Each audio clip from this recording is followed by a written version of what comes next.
கிறிஸ்துவுக்குள் அன்பானவர்களே, ஆண்டவராகிய இயேசுவின் நாமத்தில் உங்களுக்கு என் அன்பின் வாழ்த்துக்கள்.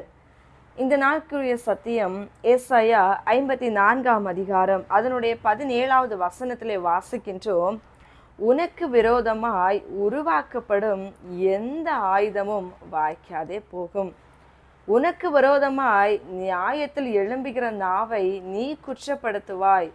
இது கர்த்தருடைய ஊழியக்காரனுடைய சுதந்திரமும் நம்முடைய பங்குமா இருக்கிறது என்று அவர் நமக்கு சொல்லுகிற வாக்குத்தத்தத்தை பார்க்கின்றோம். எனக்கு அன்புக்குரியவர்களே, அந்த வசனத்தின் ஆரம்பத்தை பாருங்க. உனக்கு விரோதமாய் உருவாக்கப்படும் எந்த ஆயுதமும். அதிலிருந்தே ஒன்றை உணர்ந்து கொள்ள முடியும். கர்த்தருடைய பிள்ளைகளுக்கு விரோதமாய் ஆயுதம் எழும்பாதுன்னு இல்லை, எழும்பும். ஆனால் எதுவுமே அது வாய்க்காது, அது உன்னை மேற்கொள்ளாது, உன்னை அது அழிக்க முடியாது. ஏனென்றால் நான் உன் கூட இருக்கிறேன் என்று ஆண்டவர் நமக்கு வாக்கு கொடுக்கின்றார்.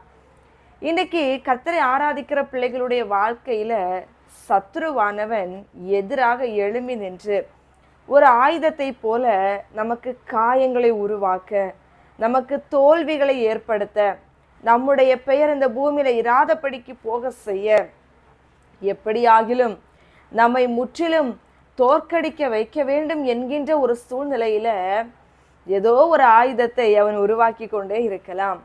எதிரான அவங்களுடைய நாவுகள் ஒரு ஆயுதத்தை போல தவறான காரியங்களை சொல்வது, இல்லாதவைகளை சொல்வது, நடக்காதவைகளை சொல்வது, வீண் பழி சுமத்துவது, நகைத்து பேசுவது, ஏளனப்படுத்துவது, நம்மை பார்க்கின்ற பொழுதெல்லாம், நம்மை காண்கின்ற பொழுதெல்லாம் மிகவும் தாழ்த்தி நம்மை வெட்கப்படுத்துவதற்கு ஏதுவான காரியங்களை மொழிவது, இது எல்லாம் ஒருவேளை கர்த்தரை ஆராதிக்கிற பிள்ளைகளுடைய வாழ்க்கையில இருக்கலாம் இல்லையா?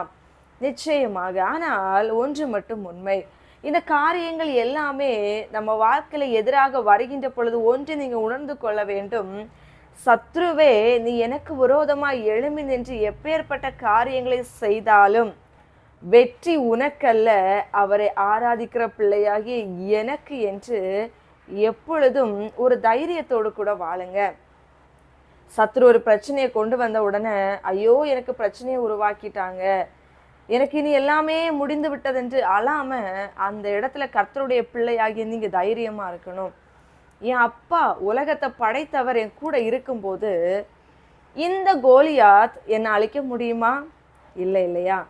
கர்த்தர் என் கூட இருக்கும்போது இந்த பார்வோன் என்னை தடுக்க முடியுமா? இல்லை இல்லையா? கர்த்தர் என் கூட இருக்கும்போது எனக்கு எதிராய் எப்பேற்பட்ட பரிசேயர்கள் வந்து என்னை குற்றம் சுமத்தினாலும் அது உண்மையாக முடியுமா? இல்லை. என்னை அறிந்தவர், என்னை புரிந்தவர், என்னை தெரிந்தவர், என்னை படைத்த தேவன் என் கூட இருக்கிறதுனால அவர் என்னை வெட்கப்படுத்தவோ என்னை தோல்வி அடையவோ சத்ருவின் கையில ஒப்பு கொடுப்பது இல்லை. அதே அதிகாரத்துல சொல்லப்பட்டிருக்கிறது, ஏசாயா 54:7, இமை பொழுது உன்னை கைவிட்டேன், ஆனாலும் உருக்கமான இரக்கத்தோடு உன்னை சேர்த்து கொண்டேன் என்று. இமை பொழுது தாங்க. ஆனா ஆண்டவர் முற்றிலும் நம்மை கைவிடுகிறவர் அல்ல. கொஞ்ச காலம் அந்த சத்ருவினுடைய கையில ஒப்படைக்கப்பட்டது போல ஒரு வேதனை நிறைந்த ஒரு வாழ்க்கை யோபு ஒப்பு கொடுக்கப்பட்டதை போல. ஆனால் அதனுடைய முடிவு ஜெயம் எடுத்தது யாரு? பிசாசா? இல்ல, சாத்தான் ஜெயம் எடுக்கல, கர்த்தருடைய பிள்ளை தான் ஜெயத்தை பெற்றுக்கொண்டார். அதே போல இன்றைக்கு உங்களுக்கு விரோதமாய் உருவாக்கப்படுகின்ற எந்த காரியங்களாக இருந்தாலும் சரி, எதிரான வழக்குகள் இருக்கலாம், எதிரான விமர்சனங்கள் இருக்கலாம், எதிரான பலவிதமான உறவுகள், நண்பர்கள், பலவிதமான மனுஷனுடைய கிரியைகள் இருக்கலாம். எதை பார்த்தும் கலங்காமல் திகையாமல், நான் ஆராதிக்கிற தேவன் ஜீவன் உள்ளவர், நான் ஆராதிக்கிற தேவன் என்னை தப்புவிக்க வல்லமை உள்ளவர் என்கிற நிச்சயத்தோடும் உறுதியான நம்பிக்கையோடும் தைரியத்தோடும் ஒவ்வொரு நாளும் கர்த்தருக்குள் நிலைத்திருங்கள், கனி கொடுப்பீர்கள். நீங்கள் ஒரு நாளும் பட்டு போக மாட்டீர்கள். சத்ருவின் கையில் அவர் விட்டு கொடுக்க மாட்டார். ஜெயம் பெற்று உங்களை சாட்சியாக நிறுத்தி, அவருடைய சுதந்திரம் என்றால் அப்பாவுடைய உரிமை, அந்த உரிமையை நமக்கு அவர் கொடுத்து நம்மை வாழ வைப்பார். ஜெபிப்போமா? எங்களை நேசிக்கிற நல்ல தகப்பனே, நாங்கள் உங்க பிள்ளைகள் அப்பா. எங்க வாழ்க்கையில பிரச்சனை வெறுக்கிறது உண்மை, சத்ருவினுடைய எதிரான ஆயுதங்கள் செயல்பட்டு கொண்டிருக்கிறது உண்மை. அப்பா எங்களை அழிக்க வேண்டும், நிர்மூலமாக்க வேண்டும் என்று ஒரு கூட்டம் ஆண்டவரை பல காரியங்களை எங்களுக்கு எதிராக செயல்படுத்துவது உண்மை. ஆனால் இதை எல்லாவற்றிலும் பார்க்கலும் பெரிய உண்மை, எங்களை படைத்த அப்பா எங்க கூட இருக்கிறது பெரிய உண்மை ஆண்டவரே.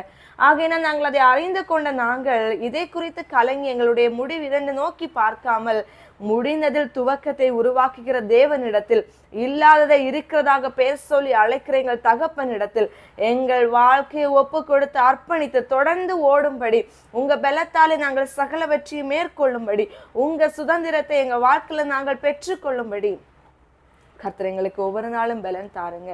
சோர்ந்து போகாமல், ஆண்டவரே விலகி ஓடாமல், கர்த்தருக்குள் நிலைத்திருந்து எல்லாவற்றையும் ஆண்டவரே நாங்கள் மேற்கொள்ள எங்களுக்கு உங்க பலனை தாரும்.